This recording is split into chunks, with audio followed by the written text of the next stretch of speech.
4 पत्ती का जब बेलपत्र मिलता है तो 4 पत्ती के बेलपत्र को शंकर जी पे चढ़ाकर 1 लोटा पानी नहीं चढ़ाया जाता। 4 पत्ती का अगर बेलपत्र शिव को चढ़ाया जाता है तो 4 लोटा जल शिव को समर्पित करा जाता है।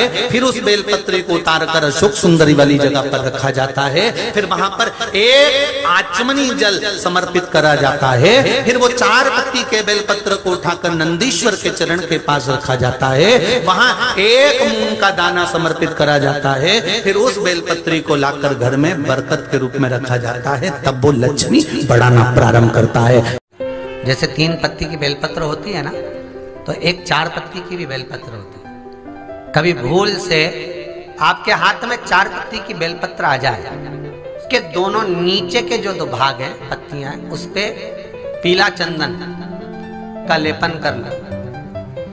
ऊपर की 2 पत्तियां हैं, उस पे शहद का लेपन करना। श्री शिवाय नमस्तुभ्यम बोलकर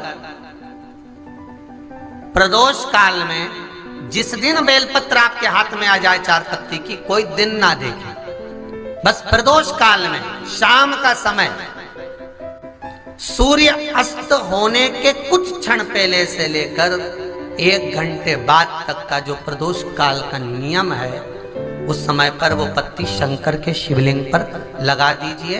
अपनी 3 उंगली उस पत्ती के जो ऊपर के 2 भाग हैं उस पर स्पर्श कर दीजिएगा। उस पत्ती को वापस अपने ही घर पर लेकर जाओ, किसी भी स्थान पर उसको कांच में जड़ाकर या कपड़े में उसको रख दीजिए। उस संपदा की वृद्धि कर। मान लो अदालत में कोई कार्रवाई चल रही है, प्रशासनिक कोई लड़ाई चल रही है, अदालत में कोई कार्रवाई है, प्रशासनिक कोई लड़ाई है, केस आप हारने वाले हैं, ऐसा लग रहा है कि जीत निश्चित नहीं है, उस बेलपत्र को 2-3 पैसी में जेब में रख कर ले जाओ, जीत निश्चित हो जाती है, हार नहीं सकते।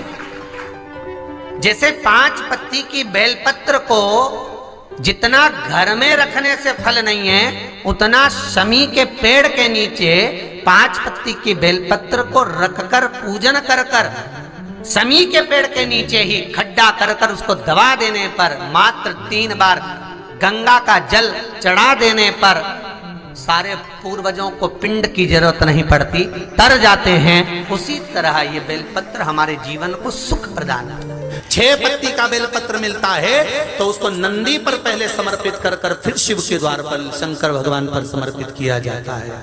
फिर 1 लोटा जल समर्पित कर कर 1 चावल का दाना चढ़ाकर उस बेलपत्री को लाया जाता है, बरकत स्थान पर रखा जाता है। जब हम शिव जी को चढ़ाते हैं तो शंकर भगवान को चढ़ाते समय इस बेलपत्र की जो डंडी होती है, जब हम भगवान देवाधिदेव महादेव को समर्पित करते हैं तो डंडी का भाग आपकी विपरीत दिशा में होता है। जब हम कोई कामना ना करते हुए बेलपत्र को समर्पित करते हैं तो डंडी का भाग विपरीत होता है।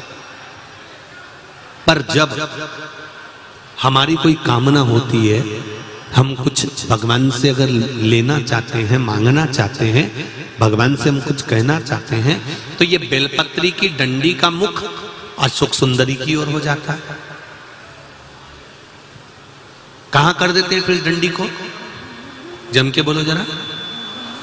मतलब ये शिवलिंग से जहां जल धारा जल बह रहा है, फिर जब हम शंकर के शिवलिंग पर बेलपत्र चढ़ाते हैं तो डंडी का मुख अशोक सुंदरी की ओर कर देते हैं।